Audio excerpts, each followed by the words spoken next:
following is a production of Shark Flight Media. Shark Flight Media. Shark Flight Media. Shark Flight Media.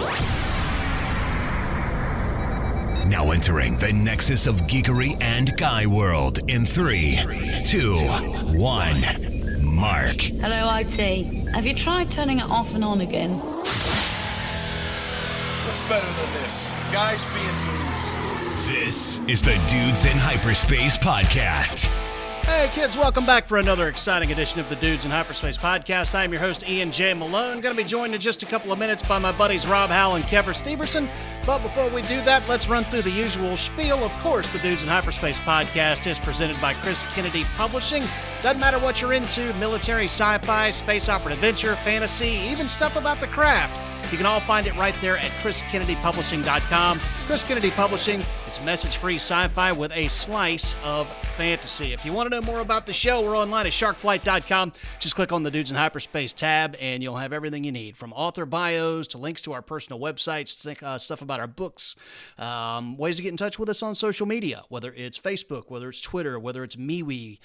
We are out there, and we are in all of those various places. So lots of great stuff to get to tonight. Everything from a little bit of recap on Con Talk to FantaSci last weekend to had a lot of questions about the craft. So we kind of thought that maybe tonight would be a great time to kind of break off into that topic and just, rant a little bit and kind of rap a little bit about our various techniques and how we do what it is that we do as writers. So without further ado, I will go ahead and bring in my co-host Rob Howell, Kevin Steverson. How are we doing this evening, fellas? I'm doing great. I'm finally starting to unbury after FantaSci. Yes, and might I add, good sir, that you are sounding crystally clear this fine evening. I got a tech upgrade. Yeah, it does sound better. I'm doing well. Fending for myself this weekend. The wife had a last minute run out of town to my in-laws, so. Gotcha. So you're batching it, huh? Yeah. Well, my daughter's here. Okay. She's 22, so she shows herself from down below every now and then. All right. Awesome. She's your basement troll? She is. And Rob actually met her through a face-to-face phone call there, so she's real. All right. Cool. She's either for real or he's got a really good, imaging software that created an image of her that was really impressive programming. Nice. Holographic technology has come quite a long way in recent years, I would add. So, well, guys, I don't want to spend a whole lot of time on this because we have touched on it a bit with our last two episodes, but I would be remiss if I didn't start things out by one more time throwing it back to the glorious weekend that was FantaSci 2021. Thank you so much to everybody who came out to that convention, readers, fans, other writers, some of our editors were out there. I mean, it was just a great freaking time across the board, and I think a time that a whole lot of people needed. Rob, would you agree with that? I would totally agree with that. I mean, the introduction, the moments on Thursday when we saw each other for the first time, and Friday to a lesser extent, I mean, those were huge reunions, running and hugging people and screaming across the entire hotel when we saw somebody. It was glorious. Yep. Kevin? Yeah, it was a good time. I was glad to go. I don't go to a lot of cons, and that's just me weighing. And I hate to say this, that's just me weighing 4 or 5 days at a con to writing time. Yeah. And I shouldn't do that, but I do. It's all part of it. But yeah, I really enjoy FantaSci. It's I will go to that one every year from now on. So it's a great time. Yeah. It's run well. It's not a big con, but it's a great con. It's run really well. So you guys, there's tickets still on sale. So you guys might want to reach out and grab those. Yeah, just I actually got a message from our good friend and friend of the program, Kevin Eikenberry, day of when they went on sale. I want to say they sold half of their 4HU passes inside of like 3 hours. So for those who have not heard, have not seen it, FantaSci 2022 is already locked and loaded and ready to go. They're going to move back to their original weekend where they like to keep this con, which is March 25th through 27th. It is going to be back at the Hilton Doubletree RDU right there down from Raleigh-Durham International Airport. So easy in, easy out if you're flying in. And if I'm not mistaken, the theme for next year's con is Time Warp, and the guest of honor is going to be Eric Flint. So, that is correct. Yeah. Eric Flint. I'm excited. I I've talked to Eric a couple of times here and there, but he's a really smart dude, and he's interesting to listen to. Oh yeah, no doubt. Yeah, it's gonna be FantaSci. I mean, FantaSci. It's gonna be science fiction this time, as opposed to fantasy. They swap that up every year, so right. I kind of like that. Yeah, I do too. And Kevin, to your point, man, the smaller cons for me are really where it's at. I've done Dragon Con, all right, and it's great. And if Dragon Con, if you guys want to have me out as an attending pro and all that, then yeah, I'm certainly happy to come to your convention. But I mean, for my money, man, the smaller cons are where you really just get to sit down with readers and build those connections. The big cons are such a cattle herd that there's just not a lot of time to do that unless you make it very clear where you're going to be in smaller settings so people can come find you.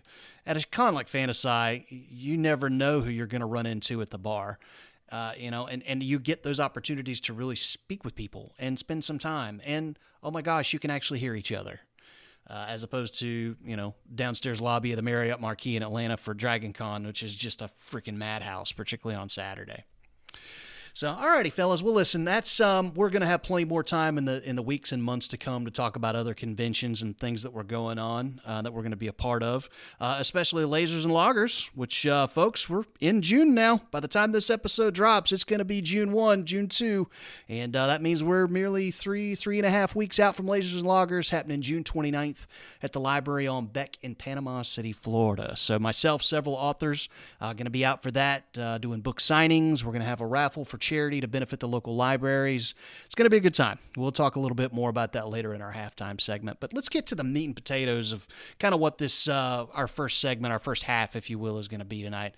And talking about craft. It's fitting coming off the heels of our first con back together that there was a lot of that discussed, whether it was how we write with readers, talking to them on panels, or whether it was just talking amongst ourselves, as peers and colleagues, outside on the patio, or, in the bar, or over coffee and muffins at breakfast. A lot of that being bantered around. And one of the other things I love about going to cons is you get an opportunity to just pick up new ideas, new ways of doing things from your peers, which is always a great way to go. So, with that in mind, I kind of thought this would be a great time to kind of, break off and rap a little bit about some of the things that we learned over time. So, I want to start with a very simple topic of origins, inspirations. I mean, when we set out to write stories, this is not just, hey, we're going to write a 2-page paper for English class. You're talking about anywhere from a 10,000-word short story to a 40,000-word novella to an 80, 90, 100, 110,000-word novel. That takes time. It takes a lot of work. And typically, you don't just do that because. You got to be inspired by something. So, let's talk about that. Kevin, and I'm going to give you lead on this, man. Inspirations. What gets you up in the morning to get to a computer? What is it that sets that fire off in you where you need to go sit down in a chair, stat, and get this down because it's driving you nuts? Well, I'm a pantser, mainly. So, that means I sit down and I write. And when I know that a story is ready, whether it's a short story or whether I need to, write 15, 20,000 words on a new universe that I'm hip pocketing, because I've got 3 of those hip pocketed right now, is when the characters talk back to me. Yeah. I hear their conversations in my head, and I'm not one to plan. He'll say this, and then she'll say that, and then I don't do that. They talk to me, it's just one of those things. And when I can hear conversations going where I know, the feel of the conversation, I know it's time to write that story because those characters are screaming for release. So give me an example of when that happened. Like put that down for me in a solid example as to how that happened for you. That happened with Salvage Title. I was writing another story, and it's one I've hip pocketed, and I was 14,000 words into it.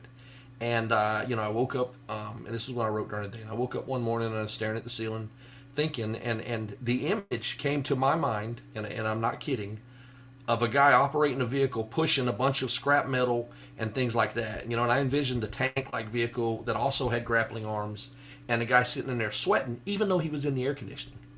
And I was like, yeah, this is a desert planet. And in my mind, Harmon was like, yeah, it's hot. And I was like, whoa, hold up. And that's the start of Salvage. And if you read Salvage Title, that's the very beginning. That's what he's doing. Mm-hmm. And I could just see it as if it was a movie I watched last night. All right. And it went from there. And once he started talking, and then his buddy came on, and then and it grew from there. But yeah, it was like, yeah, it's hot. All right. So does that mean I'm a little touched? I don't know. I guess all writers are a little bit of clinical or whatever. Yeah, I think you're right on that last part for sure. Rob, how about you, man? What is it that lights your fire to get behind a keyboard and get some words on a page? Well, as you asked that question, and I'm glad you went with Kevin first, because I'm sort of trying to figure out what that is, because I don't always know. But usually, I think it falls into two categories. One, I really like making up characters, and this is true for Dungeons and Dragons and Pathfinder and whatever role-playing game. But it's also true for stories. I like making up characters, and I like putting them in situations that are challenging to the characters. So a lot of times I am creating a world based on a few characters, and then very specifically what kind of challenges could really stress their capabilities. Sometimes it is because I have a feel or a flavor or a milieu that comes to mind, and that usually ends up like what Kevin's talking about, in either something that I've pocketed or something that's turned up in short stories, like the On Opportunity's Trail pair of short stories that I wrote for We Dare and We Dare 2, which are set on Mars, and that has an entire setting that I could very well expand upon, but the setting grew out of writing those two stories in the first place. So for me, it's usually starting with a character, but occasionally starting with a milieu that seems fun. Another one that I've got hip pocketed is I really want to write something that feels like Red Storm Rising in space, military, science fiction, or space opera. Okay, fair enough. I'm a life experience guy, man. I mean, all of my stories start with a character. Occasionally, once every blue moon, I'll get a notion on a theme. Like, I think it would be cool to write a Miami Vice story in space. All right, that was a theme that I had in mind that I just thought would be fun, because there are so many tropes to play with there, from just the soundtrack and the music of it, which was, so iconic of that television series back in the 80s, all the way down to the types of character, archetypes that you can use, to some of the action beats and things that you could use. And I always thought, man, that'd be really trippy to tell that in a science fiction setting. That was one of the few instances when I think the story idea came to me before the characters did. Setting that in the Makeoverse, I was able to plug Danny Tucker in and go with it, which he was kind of the foundation for that. But it really just started with I think this would be a cool story to tell. Outside of that, typically all of my stuff is I have a character that needs a story told. Whether it's the hero, whether it's the protagonist, or in the case of the novel that I'm working on now, we're getting ready to start work on, which is going to be the follow-up to The Street Survivors, it really is the villain. Chris Kennedy and I were talking over dinner that Thursday night before the con really got kicking about what that story was going to have to be, and some of the things and directions that we knew it was going to go. And I told him, I'm like, man, the key to this entire thing has got to be the villain. Like, we really have to create a villain that is a formidable challenge here and is really something of a boogeyman. If we don't sell that, I don't think this is going to work. I think it'll come across okay, but I think the trick is really in creating the villain. And so the genesis of the story for me all hinges on that, and that is what I'm going to spend my time building, and then I'll flesh out the story from there. So, Kevin, you actually... Yeah, go ahead. I want to follow up real quickly. Inspiration can be a real challenging thing for me, because I'll oftentimes sit and stare at a page and not know what to write. Have no idea and this is especially true when I'm starting a new series or a new short story or something along those lines. Where do I go with it? And one of the tools that I use, it's a little bit more generic as opposed to, starting with character or starting with milieu or something like that, is it's simply throwing words at the page. Because the simple act of writing is where, honestly, I get more of my inspiration than anything else. Now, it may be that I'll write a few hundred words and nothing comes to me, and I step away and I get in the car and drive somewhere, and as I'm driving, the new ideas start popping in, but they don't start popping in until I get some words on the page. So one of the things I really suggest for people, if they're struggling with inspiration, understand that that's a fairly normal part of the process. That it's not always easy, but you can prime the pump, so to speak, by just throwing sort of random words or random phrases, based on whatever your experience in the day has been, and you can sometimes, like I say, jumpstart your mind into thinking along whatever lines come up.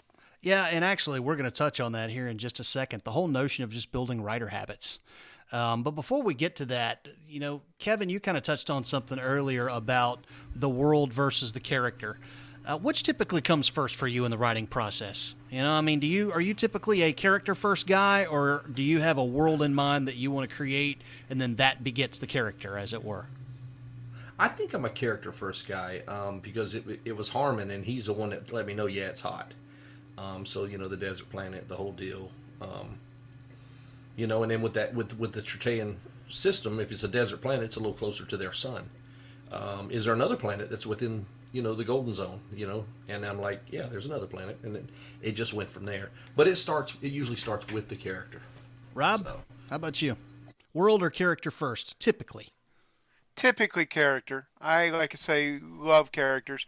My entire world of Shiurin started because there's a portion of Bede's Ecclesiastical History of England that involves a Northumbrian thane. His name is Emma, and he gets knocked on the head in the middle of a fight. In the fight, the rest of his kin group and his king that he has sworn oaths to, they all get killed, but because he was knocked on the head, he survived. And I've always thought about him because he's got this oath that he swore to the king that he has failed in.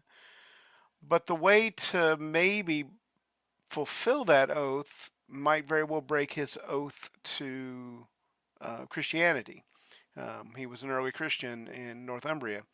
And so I always love it when characters face competing oaths that to fulfill one almost requires them to break the other. I love those kind of dichotomies or challenges.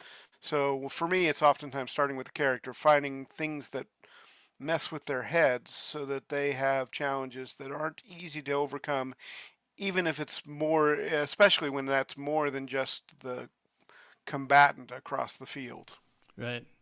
Oh, here's kind of a follow-up question on that for both of you guys, and I'll actually tackle this one myself. How many drafts do you go through in a manuscript? And then how often is it that you get to drafts 2 or 3 or 4, and all of a sudden something completely new springs forth out of a character that you had no intention of, never envisioned it that way, never designed it that way? It just, the light bulb went off, there it was, and you put it on the page and you thought that's going into the final draft. That's not going anywhere. How often does that happen for you guys? Well, all right. I'm fixing to do some of that. Do as I say, don't do as I do. All right. Okay? I don't do drafts. When I sit down to write, that's what I'm going to write. And as I go, I read what I wrote the night before. I might fix a word here, fix an error there, but I write. And I just write. And when it's done, it's done. I don't rewrite it. I don't do another draft. It didn't really start with an outline. And when I'm done, I send it to all my beta readers at once, which is just me. I already read it. So then I send it off to the publisher. All right. Is that the best way to do it? They teach no, that's not the best way to do it. So if you're starting out, if you're beginning, you probably want to have somebody that reads your stuff. You want to write drafts. That's what you want to do. You can't do what everybody else does, and everybody does it different. Right. That's the way I do it. I don't do drafts. What I write is what goes. All right. Rob, how about you, man? How many drafts you go through in a given manuscript? So you use the term draft as if it's like a thing, like you get to this point and it's a done thing. And none of my writing is ever done. It's always a living creature that sort of grows, takes a life of its own. I'm also mostly a pantser, so I'm writing and I'm constantly expanding upon what the story is. I do something like what Kevin just said. A lot of times what I'll do is I'll write a chunk, and then the next day I'll rewrite the chunk, which fixes a lot of editing, but also fills in all the gaps as my mind has figured out where I should have put story bits in and plot holes that I hadn't thought of the day before. And then I'll write another 1,000 words or so of new stuff that I then piggyback and sort of build on it all along. Then at the end, I do get final drafts in the sense that I have one, but it's merely a point in the editing process. I tend to over edit in many ways the opposite of Kevin in that I tend to go over things repeatedly. I have editing checklists. I may be a pantser in my writing, but a lot of my professional work habits are fairly well thought out. So I have a checklist that I go through my manuscripts and look for things that I routinely do poorly. Like I'll often use shrugged or laughed or nodded far too much. And so I look for every instance in a manuscript to see how many times I used it and see if I used it an appropriate amount. Use it some, but not necessarily 3 times every page, that sort of a thing. And so for me, it's not a question of there being a draft, this is a final thing. There is, okay, it's a living creature, and then it sort of becomes a draft at the end. It really becomes a draft at the end, and that's when I send it to the editor. But that's been through a variety of editing processes, and including printing it off, reading it out loud. I also have a thing that I do called bed-editing, where I'll send it to my Kindle and I'll read the book on my Kindle, read the story on my Kindle, and simply lying in bed reading it on that format highlights things that I can't see with a bigger screen. So I go through a variety of things. It's never a finished draft until I send it to the editor, and at that point, then it goes through. Then it's in the machine. Right. Yeah, I do something similar. I'm a big fan of the read aloud feature in Microsoft Word. I'm such an audio driven guy. I hear the way things sound in my head, not the way that they look on the page. And anybody that knows anything about me knows why that is. So the read aloud feature really is a big help to me, because that is how I find really, really bad run-on sentences. If something sounds clunky, like there's a rhythm to hearing how something is spoken that when it doesn't jive, I catch that and I know that's something I need to go in and change. I mean, by draft, for me, and this is my process, I am not a pantser. I am an outliner, big time. I pantsed my first 2 novels, and by the time I got to At Circle's End, I thought, you know what, I want to try this outlining thing. And it was the first time I put out a novel, and I cranked out a novel in under 1 year. Being able just to kind of have a roadmap and go really helped me out a lot. And I do that now with everything that I do, whether it's a novel or whether it's a short story. First draft for me is just get the story on the page. I will have tons of tags marked with the letters XYZ in a first draft. And that's something I have to go back and I have to plug in later. Okay, so example, I created a badass street hot rod in Detroit City Vice called the Street Hawk. I knew I wanted it to look like a Ferrari and, have that air of just a super sexy looking high performance street demon machine type of thing. I didn't want to stop what I was doing with writing the story and go research a Ferrari Spider. All right. I needed to do that later. And so I will throw a tag into a first draft and then just keep writing the story. And that stuff I'll go back in and plug in down the line. In the case of Street Survivors, there is a character that shows up in chapter 3, I believe it is, named Cammy. She is an ex-merc with a group out of Panama City called the Emerald Storm Riders, and an old friend of Billy Dawson, who's the Eagles XO. I had no clue who she was when I wrote the first draft of the story. I got into the editing process. I knew I wanted to create somebody there that had a little bit of a rapport with the characters, and that meant writing a backstory. And I wrote her in 2 hours tops, because, it started clicking. But that wasn't there in the first draft. It wasn't until I really went back in draft 2 and really kind of immersed myself in that stretch. And I was like, okay, I think there's more to tell here, more that I can do with this rather than just having a transitional character. I can put a face on this person and be something memorable. And Cammy was born, and away we went. And for those who read Street Survivors, you have not heard the last of her, and I'll leave it at that. But both of you guys have already touched on something that is the classic debate, man. Outlining versus pantsing. Outlining for me helps me to it gives my novels better pace. I feel like I miss less in terms of plot holes because I really force myself to think things through from beginning to end. And tactically, in particular, that is a big help to me. Otherwise, I will miss stuff. It has proven to be a more efficient use of my writing time, and I seem to crank out better product by taking that approach. You guys are completely different. Rob, you can take lead on this one, man. Pantzing, why is it that you just gravitate toward that style of writing?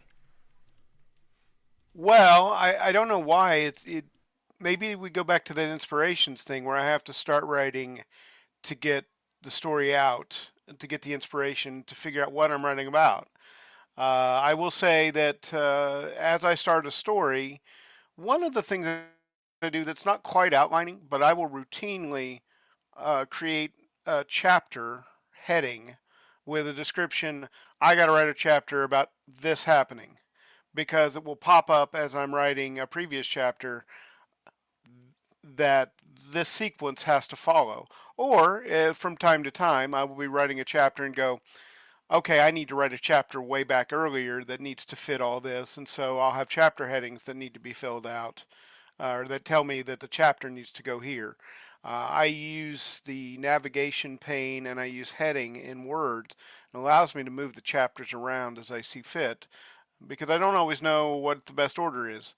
You touched upon something there that I think is really important, though, and that is keeping words coming out. It doesn't matter what you do, what process you use, there's one true way of writing, and that's whatever helps you get words on the page. For most of us, we have some sort of shorthand, some sort of thing we can search on our screen, on our manuscripts, where we can hit XX for me, capital XX for me, and continue typing, so that, oh yes, I do know you need to go back and make sure I've got the details, for example, of a Casper Mark 8 as opposed to a Casper Mark 6, right, or whatever. But I don't have to worry about that. It needs to be there in the final product. But what I really need to do is get this scene structured. And back to the part earlier where I talk about going back through chapters and then writing the next chapter. The writing of the first draft of any chapter is oftentimes way too sparse. I don't have enough for the interaction. I don't have enough of the specific details that are relevant. I miss plot holes. But then when I rewrite that chapter, that all comes in, and because what I needed was to get the conclusion of what's going to happen in that chapter on the page, so that then I could actually understand what was important. This is actually, step away real quickly, topic of short stories. Short stories have a soul that you really have to find, and for me, I will oftentimes write 4,000 or 5,000 words on a short story, of which about 1,000 is probably actually valuable. But I had to write the other stuff so that I would know how to write what was important. And in short stories, you have to, by the time you're finishing the end, you have to know what's important to that story. Yep. Because it all has to connect, and you only have 7,000 to 10,000 words or so to make that happen. You can't know any of that, at least I can't, without starting the process. So in many ways, the outlining process for me is me creating verbiage that then builds a structure that then I start figuring out a piece goes here, a piece goes here, a piece goes here. And so when I get towards the end of writing a novel, I will have 10 chapter headings that say, this has to happen. And that's my outlining. Right. Kevin Eikenberry put out a great video that is for free on his Facebook page about story structure and the 7-point approach that he uses.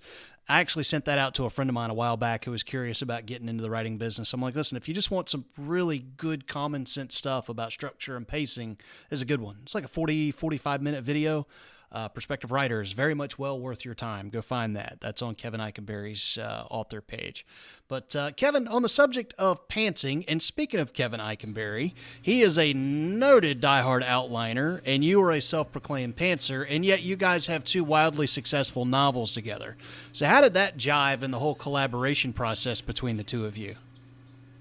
Well, we talked about it. We sat down and talked about it at the first FantaSci. of what we were going to do. And, he told me he's an outliner, and I told him I'm not. And we ended up having to compromise. So he'll outline, we'll talk about the story and get it right. And he'll outline it, he'll send me what he's got. But literally, like, hey, I'm writing chapter 3, right? He'll send me 2 sentences. This needs to happen, and that needs to happen. And that's it. And then I send him back 3,200 words on that chapter. Gotcha. As opposed to, 800 words of what will happen in this chapter. Because that doesn't happen. Because, the characters, they're supposed to do this, but then they take off running that way, and I'm like, hey, you go chase him. And he's like, who, me? Yeah, your name is this. Okay, you're a new character. Go. And that just happens. So, all those characters in Redacted Affairs, the Keaton and Ricky and the whole, that's what happened. They show up. So here's a but cautionary I tale. pants. Go ahead. I was going to talk about what you just said because I use that technique too, and I think all pantsers do, is that they get to a point in the story where they need to add a character or a MacGuffin or something because the story is calling for it. And this is quite common, and it's a really useful tool. It follows along Raymond Chandler's "When in doubt what to do, have a man with a gun come through the door." This is a great technique, but there's a drawback to it. And that is, if you write something too big with too many threads, you start losing track of them. Yep. And I sort of think, I don't know this for sure, I believe, because it matches everything that all the challenges I've faced, that George R.R. Martin is a pantser, and that much of the reason why he's struggling to write more in the Song of Ice and Fire is that because he has so many different characters, because I need a character here, or I need a character there, and he creates such great characters, and he has such a fantastic, deep world, but then by the time he gets back to the characters he's created before, he's sort of lost track of what he's doing with them, and that's it seems like such a pantser challenge. So if you are doing this, what Kevin said, of creating characters, that's great, but be aware that you have to keep control of them. You have to be on top of all of them, or everything could go haywire because you've lost track of where everything's going. Correct. Right. The way I don't lose track, and I've had fans say, hey, in the last chapter you tied this in something that happened in chapter 2. How'd you do that? Well, I'll tell you the secret. I read what I wrote the night before, and then I write. And then the third night I read those 2 nights, and I write. And by the time I'm getting done with this book, I may read for 3 hours before I start writing. And I read the whole book. And that's how I catch the word here and the word there. And there's no plot holes. And it's only because I read like that. Now, I'm one of those people that can read a novel in 4 hours. I just can't. I've always read like that. Ooh. And I am able to read like that. So when I'm finishing the last 2 chapters of a salvage title book, I just read all of it that evening. And the farther I get, the less I have to write, so I can spend more time reading. And that's the secret. That's how I tied in something in the last chapter with what happened in chapter 2. I just read it 2 hours ago. Fair enough. And here's another thing you can do. A lot of times when I'm writing the mystery stories, I will routinely get to the end and try and make sure that I've got the right number of breadcrumbs so that my readers can, if they're paying correct attention to the correct clues and interpret them correctly, can in fact figure out the bad guy before the great reveal. It's not fair. I really don't like those mysteries where there's no way for you to figure it out until the character says, well, I saw this one thing that you never saw. Right. And that's not fair to the readers. So a lot of times what I'll do to make those things happen, what Kevin does, I'll do what Kevin does as well. Read so that I'm making sure I'm connecting those plot holes. But I will also figure out, okay, this would be the way I would want this particular thing to end at the end, to go at the end. To make that happen, I've got to go back and put these breadcrumbs previously to make that work. And sometimes it's quite literally can be I added an adjective or an adverb to change the flavor of dialogue or something like that, that provides just a little small hint of a clue in the context of the overall picture. Yeah. So that's one of the techniques I'll use as well. Yeah, I'm the same way when it comes to that. Yeah, if you don't have the eureka moment when you get to the end with the big reveal, you kind of missed something. Like you want, whoa, not what? Like that's what I'm looking for. And the hope is like watching a movie. You know, when you go back and you watch The Sixth Sense a second time, you know Bruce Willis is dead, okay? But when you first got there, you were floored when it happened. But when you go back through that movie, watching it a second or a third time, you see the hints. They're there. You just didn't get it on that first pass.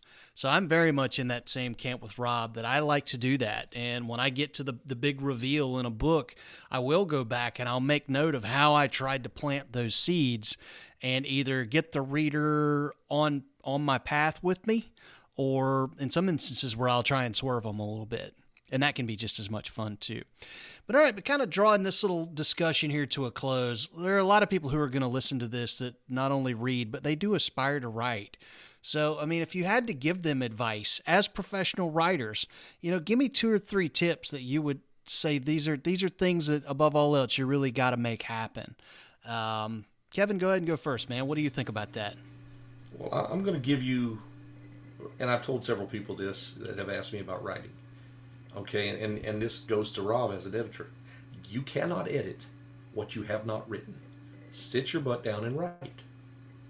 Okay? Sit down and write. The other thing is, it will never be perfect. There comes a point where it's good enough. If you continue to try to make it perfect, you're working on that same, this is my first novel, how long have you been working on it? 4 years. No. It'll never be perfect. But it can be good enough. And then editing helps you from there. So, yeah. Rob, how about you, man? Advice for prospective writers. And you're an editor or a publisher now, so this is big time knowledge coming your way, folks. I'm still learning both, actually. You never stop learning writing. As a matter of fact, panel at FantaSci, David freaking Weber, who is one of my heroes, said, if you stop learning how to write, you stop being able to give your best writing. And I wholeheartedly believe that. But I also want to go back to the simple thing that Kevin said. This is a do business. You have to do it. You have to write. And so what you have to figure out as a new writer are all the techniques, the tricks that will get you to putting words on the page. I know many people who say, I have to go write at a particular time. I have to write from, say, 6 a.m. to 7 o'clock. That's my writing time. I throw it all out there and, but I do it every day. Okay, great. Or I have people who, myself, sometimes I write better at home in my big setup. And sometimes I need to get out and I write better sitting in a bar, with people around me, with that energy around me. There's also the fact that sometimes if you are self-employed, you know that sometimes you have to trick yourself to get to work. You don't have time. You can't take days off very often. But one of the things that I've found is that simply leaving the house and going somewhere else will oftentimes get me in the work mood. Even if I'm walking into a bar, I'm walking into a bar with my writing stuff, and I'm here to write.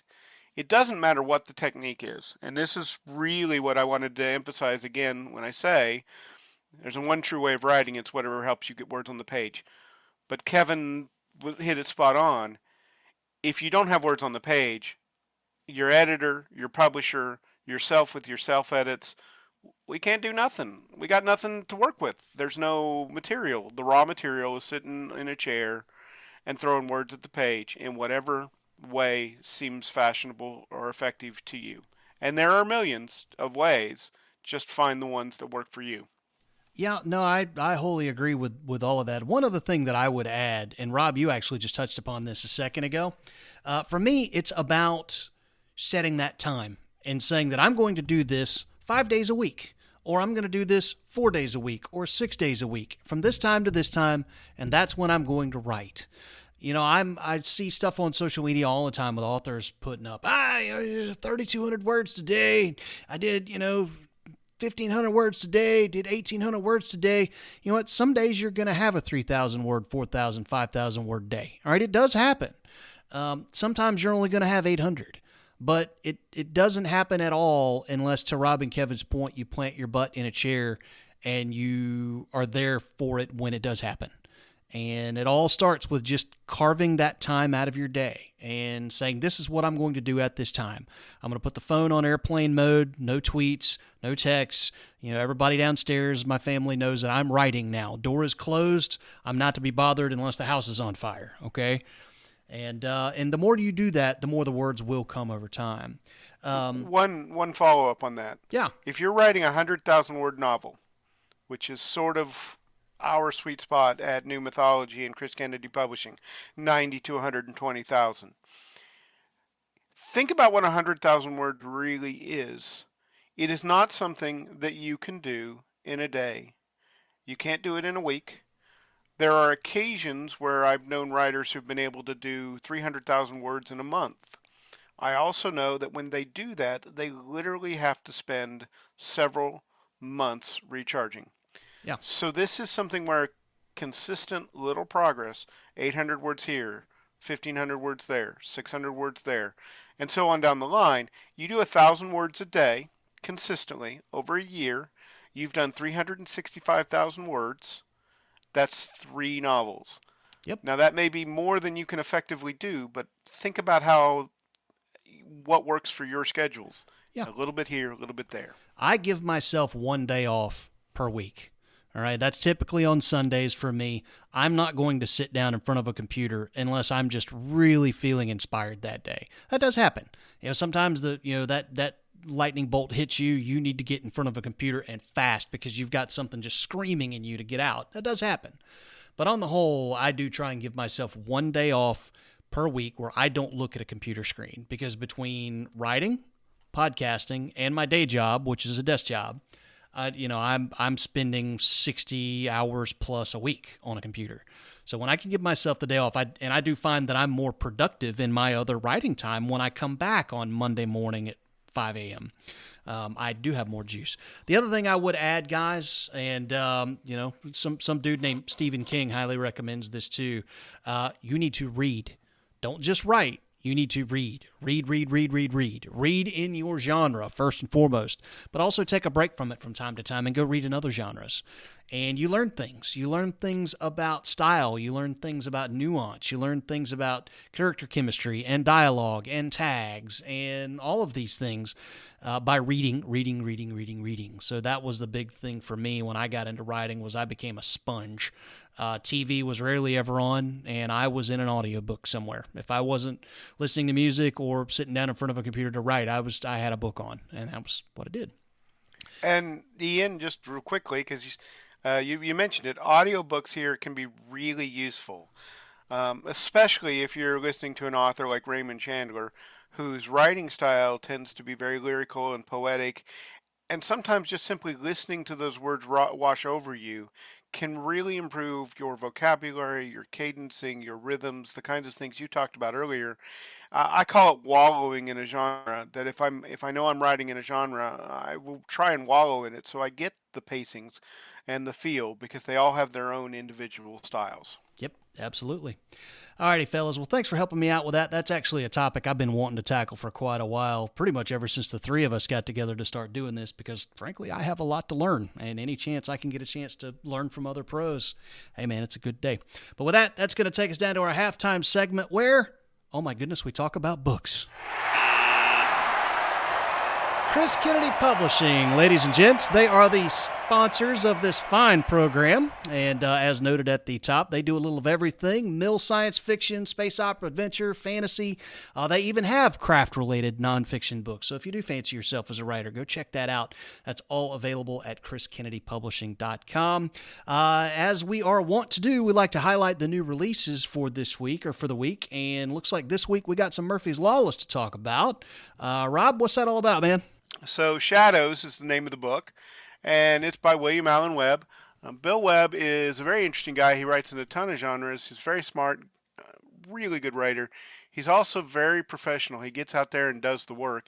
I also want to mention that this particular Murphy's Lawless setting is part of the Kane Riordan universe. Kane Riordan universe is a really neat universe created by Chuck Gannon, who is one of those people who's so smart it's annoying. He's really good at writing, and he's scientific background and really interesting dude. If you ever get a chance that you can accidentally, and I'm using air quotes, accidentally pin him to a corner and let him spew knowledge at a con or something like that, it behooves you to sit there and listen, because the dude knows a ton. Yeah. But for this particular book, Colonel Murphy has decided the time has come to secure the information, weapons, and human capital necessary to mount orbital operations capable of defeating the invaders from Colsus. To strengthen the Lost Soldiers' planetside position, he sent Major Beau Morefield's mostly indigenous force to seize Imsermic. This name always gets me, so there you go. One of the major Gestalt power centers in the ash bands of Urbach Hamine wastelands. But gaining control of the fortified town of 20,000 is not the most crucial part of the mission. What Murphy really needs is to capture several high-value targets, local power players with knowledge of the soon-to-arrive harvesters. That mission has fallen to Lieutenant Tyree Cutter, who had been fighting in World War II Normandy when he was snatched from Earth. Cutter's nearly impossible task: transform a band of tribal hunters into an elite platoon. Their sole purpose: wait until Morefield's troops have punched through Imsermic's gates and walls, and then follow Cutter into its streets to find the high-value targets. But leading men into combat against something, isn't something Cutter is sure he can do. Having lost his unit in France, he is unwilling, and maybe unable, to once again give orders that are sure to send men to their deaths.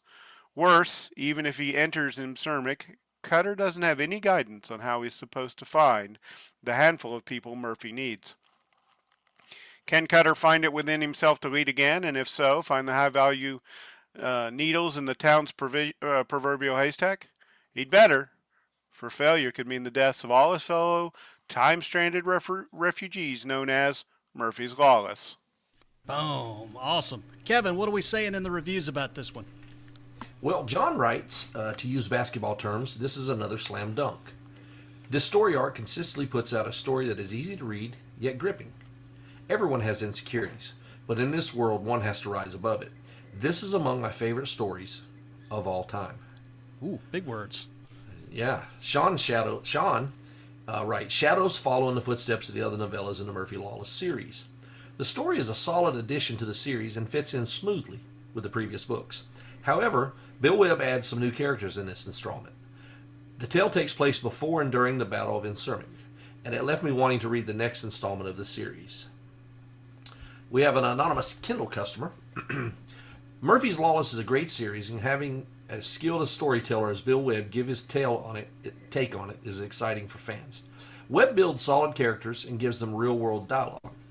No forward into the breach speeches here.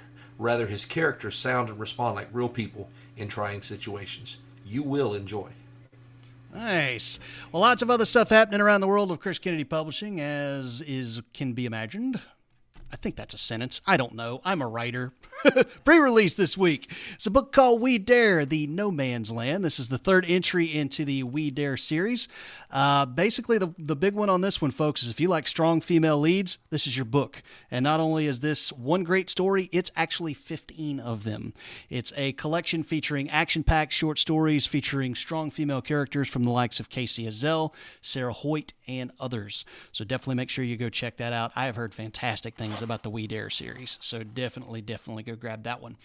New in audio this week, we have These Things We Do from Casey Moores, which is the fourth installment in the 4HU's Rise of the Peacemaker series. It is out for pre-order, I believe, today, but by the time this episode drops, you should be able to go grab it on Audible.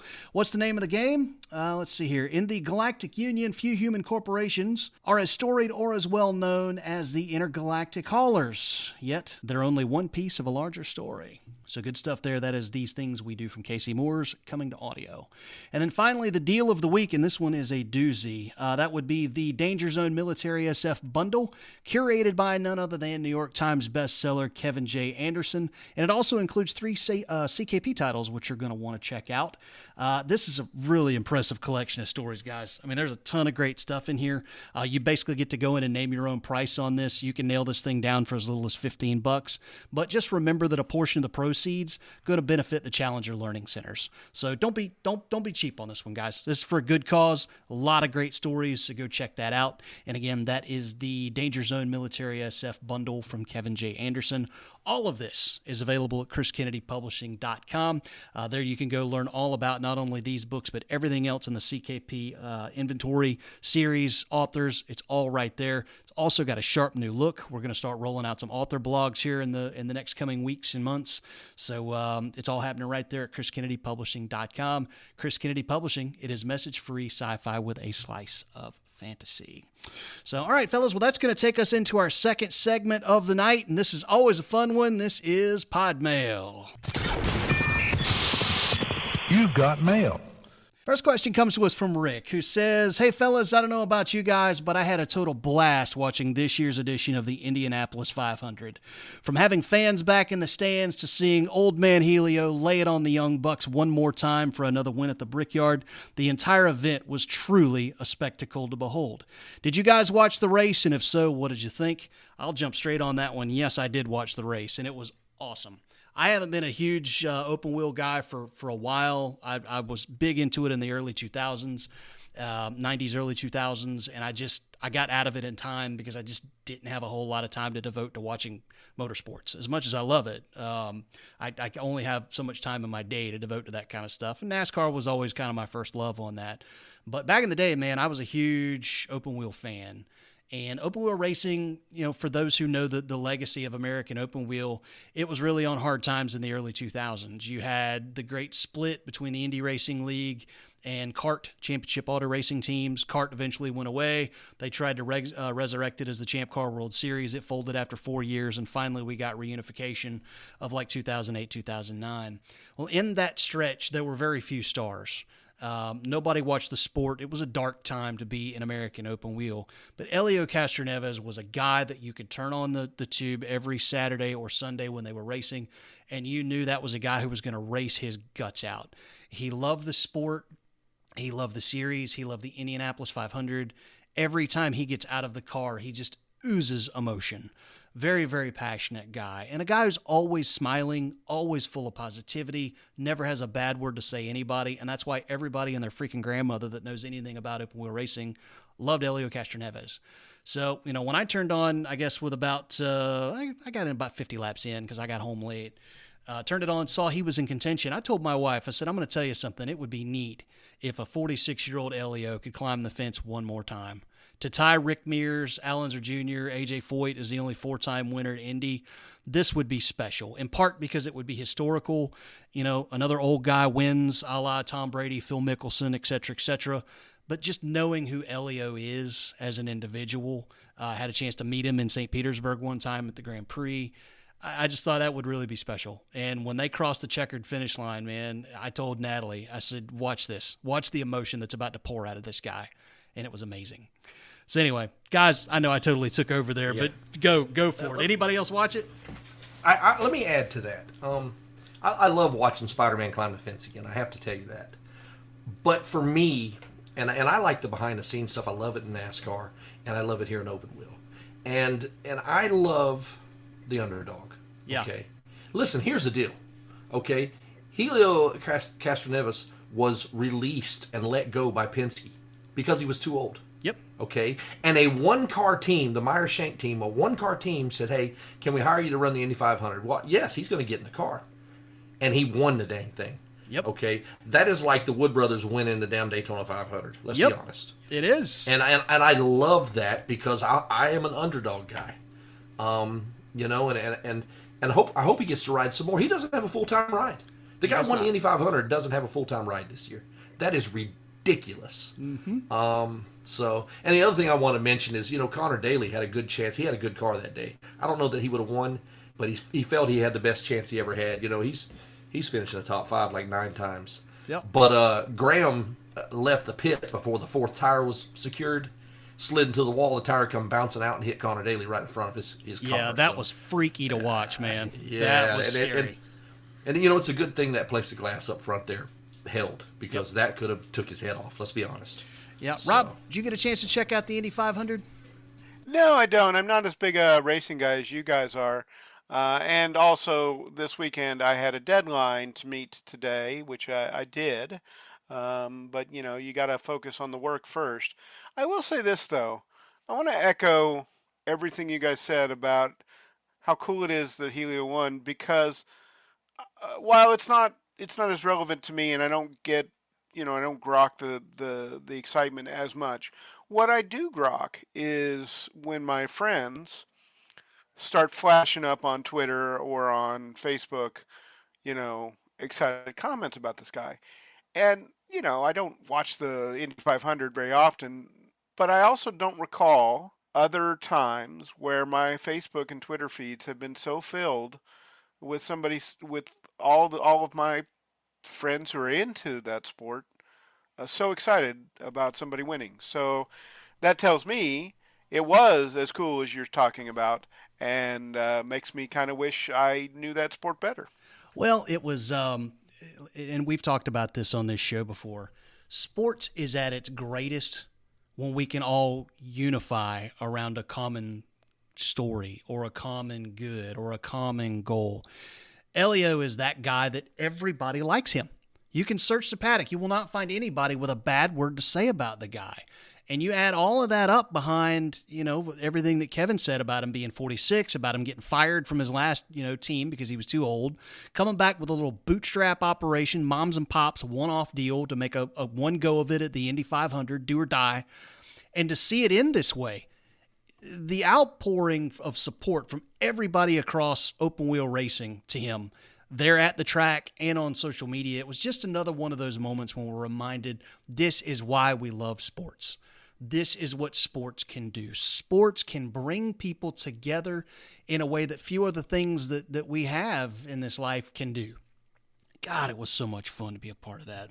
So great win. I would encourage anybody, if you get a chance, if you really just want to smile, go onto YouTube, pull up the post-race of Elio when he gets out of the car. Be prepared to sit there for about 15 minutes, because that's how long it took them to get to him, to interview him, because the guy was literally running up and down the track, fist-pumping the crowd for about 10, 15 minutes, out of his mind, excited, before they could get him for a Victory Lane interview. It was great stuff, man.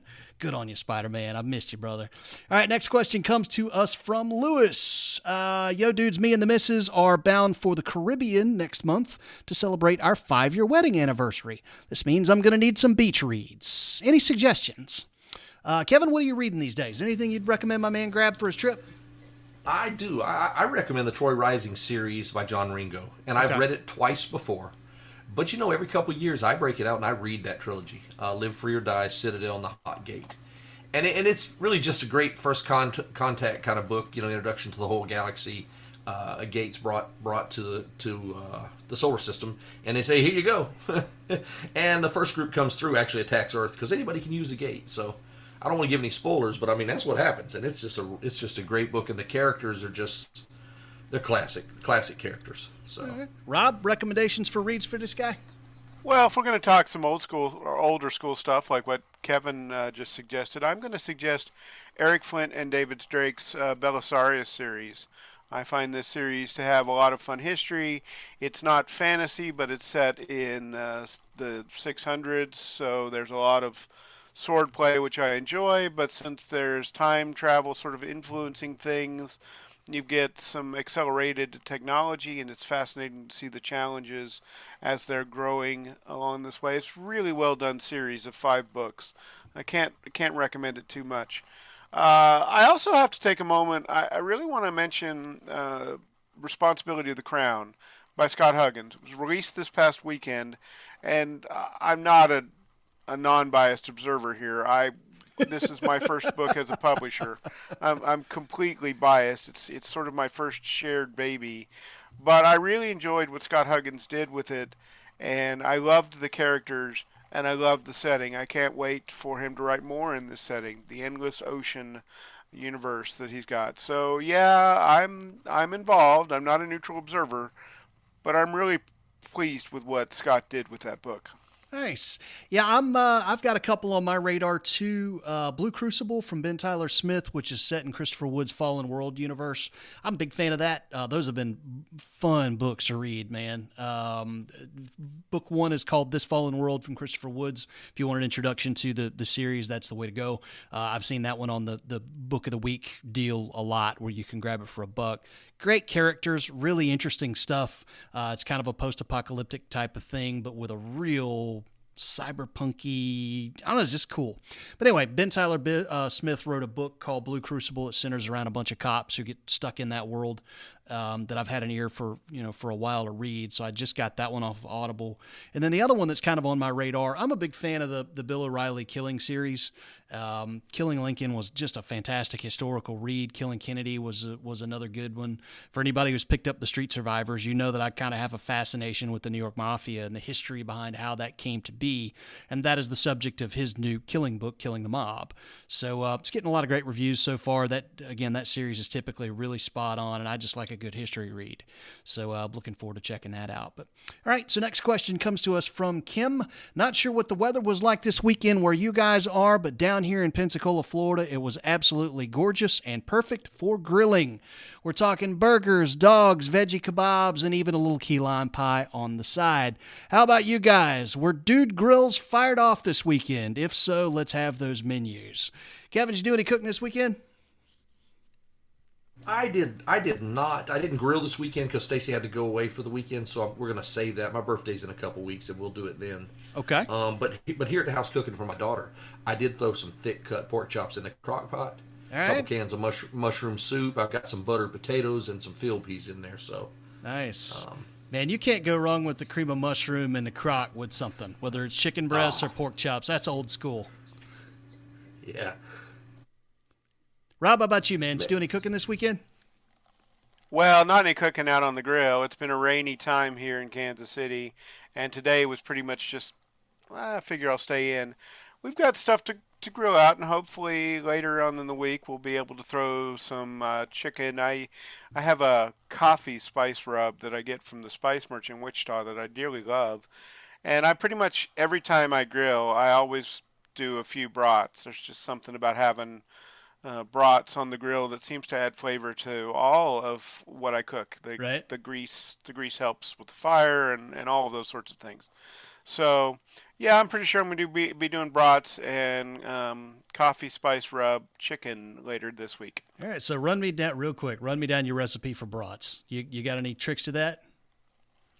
Not really. I throw them on the grill and try and get the grill hot enough that it will spark a grease fire, actually. I like having a little bit of a grease fire because then I can use it to get the right color on the outside of my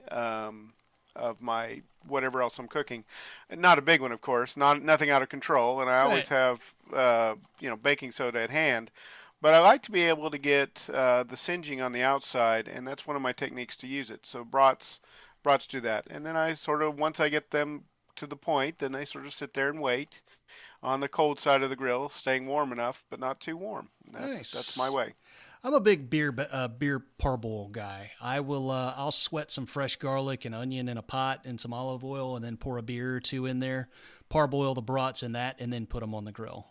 And then on the side on the grill, I'll have a beer bath going with vegetables, peppers and onions and stuff like that, which, oh yeah, I see brats in my future. We did a little of everything this weekend. It was just my wife and I on Sunday, but with it being quote unquote the greatest day in racing, Indy 500 followed by the Coca-Cola 600, which, oh, NASCAR, you just regularly have a snooze fest on your hands now with the Coke 600, and that's just a bummer. But I digress. Cooking was, you're not going to not cook for that day in this house, with us being race fans. So it was, with the barbecue route, smoked some chicken, smoked some ribs. I'm still kind of working on my rib technique. It seems I can get the flavor or I can get the texture, but I have not found the magic formula to get both just yet. I've done full time in the smoke. I've done partial smoke, partial grill. This time I did partial smoke and then finished in the oven. I marinated my ribs, or I brined my ribs in apple juice for about 2 days, and then I rubbed them down, put them on the smoke for about 2 hours, pulled them out, put them in the oven, covered with foil with a little touch more apple juice to let it steam. And that gave me my texture that I wanted. Loved it. It was fall off the bone good, but still just wasn't quite the flavor that I wanted. So typically my best bet for ribs is when I do them in the oven and then finish them on the grill. They're good and falling off the bone at that point. But then I don't have my smoke flavor, which is what I want. So grill or rib recipes, if you guys have got them, send them my way. dudesinhyperspace@gmail.com, or find me on social media. And I want those. I like ribs. I'm still working on that. Real quick on the ribs. I got a buddy, Big Nick, and he's in some of my books. Okay. Buddy. His ribs are the best I've ever had anywhere. And he cooked for the guys in the band in Cypress Spring. Okay. And they were just amazed. So I will see if I can get his recipe, but listen, it involves 8 hours. Okay. Well, I have time. Like, I can work with time. I think the best stuff comes when you can be patient, and I'm good with that. But like I said, I can get the texture and I can get the flavor, but I can't seem to get both, and that's what I want. So I kind of cheat a little bit. I work with exactly the same thing Kevin's talking about. I use a lot of time. But I also wrap everything I cook, all my briskets and my ribs. I wrap them in bacon, and let that sort of add flavor throughout the process. Plus, at the end, you get bacon. Sure. All right. Well, duly noted. I'll give it a shot. All right, next question comes to us from Mark. Had a chance to catch Rob's new mythology press panel at FantaSci last weekend, and it sounds like there's a lot of exciting stuff happening over with that publishing press moving forward. What are some of the projects that Rob is most excited about in the coming weeks and months? And also, how is this going to impact his time as a writer, time spent as a writer? So, Rob, I'll let you take that one, man. That one's directly at you. Yeah, let's start with the last part of it. How will it impact me as a writer? I don't know yet. It's a concern that I make sure that I'm still putting out consistent content of my own. There's a balance there. I haven't yet figured it out, but that's the kind of thing that experience will give me and will go forward. But it is one of the reasons why my hope is to sort of limit new mythology to 2 books a month, or a book every other week. I want to do 26 books sort of as a maximum, and I think that at that schedule I will still be able to do my normal writing at approximately the same speed. It turns out for me that the writing time I use in a day doesn't necessarily affect my editing time, that they are 2 different sort of mental muscles. So we'll see. Okay. As for what we've got coming, we've got so much great stuff coming. I really want to see the 3rd of Kevin's Balance of Curse series that's released. That will be out whenever Kevin gets it to me. You can hurry, Kevin. I'll let you. Because I really liked Burnt and Accepted, and I like the stories that he's put in the anthologies with the same characters. I think down the road, as the Balance of Curse series sort of expands, I think we'll see some great collections of stuff as the world gets even bigger. One of my big exciting things is that Benjamin Tyler Smith, who you mentioned earlier with Blue Crucible, is finally going to be able to get me a Necrolopolis series novel. Now, Necrolopolis, he's done a number of short stories in that, and basically the premise is that he's got a cop in the city of the dead trying to deal with the dead not following the law, and his boss is the daughter of the god of the dead, and the god of the dead is his drinking buddy. But the god of the dead really doesn't want to mess with any of this. He's kind of retired. And there are all sorts of magical beasties involved, and the cop himself is a necromancer, and it's this really neat collection of tropes, very noir feel in it, and you really are going to like Addelville. I'm so anxious to see A Soulful Job, which is the planned title for that novel. Down the road also, we have more stuff coming from a number of authors. Murray Whitaker is someone who we are excited to bring into a new mythology. She's going to be re-releasing some stuff with us, and there's another thing she's working on as well. We've got Mark Stallings coming on board. He's working on something else as well, but he's also going to be contributing in a number of other ideas. Mark will be published through Chris Kennedy Publishing in a number of ways. You're going to love his stuff. He's fantastic. We've got a bunch of other things going on. I hinted at something at the new mythology panel at FantaSci. I'm not going to describe it any more than I did there, but I will say that at DragonCon we're going to have a major announcement. In short, we've got a bunch of great authors who are really excited about the possibility of expanding their fantasy settings and looking for ways to expand their kind of ideas in those kind of tropes. Chris Kennedy has done such a great job providing authors with opportunities to write military science fiction, like with the Four Horsemen universe, or space opera, like with Kevin's Salvage title universe. And it is my hope that I can start creating those sorts of opportunities for writers in fantasy settings as well, because Chris has done an amazing job, but Chris is only one person, and it's my job to try and give him some help so that he can continue providing all of us with great stuff. Nice. And on that note, that is going to take us down to the end of pod mail. Guys, thank you so much for those of you who sent in questions. We really, really appreciate it. Sometimes it's hard to cherry pick which of these we're going to read, but we try and get to all of you guys. If you're interested in submitting a question to the show, it's very easy to do. You can find us online at sharkflight.com. That's where everything produced by my company comes out. Just click on the Dudes in Hyperspace podcast page. There are links there to social media. We're on Facebook and Twitter at Sharkflight. You can find us there. Just use the hashtag Dudes in Hyperspace and we'll get it. You can also email the show, dudesinhyperspace@gmail.com. We get questions that way. And then obviously Kevin, Rob, and myself are all on Twitter and on social media in a number of different places. Just find us at one of those places and let us know you want to ask a question. And we love them all. If it's a book-related question, if it's a sports question, if it's a cooking question, we take it all on this show. So thanks so much. That's going to take us down to the end, which we do this little thing called White Flag. White Flag.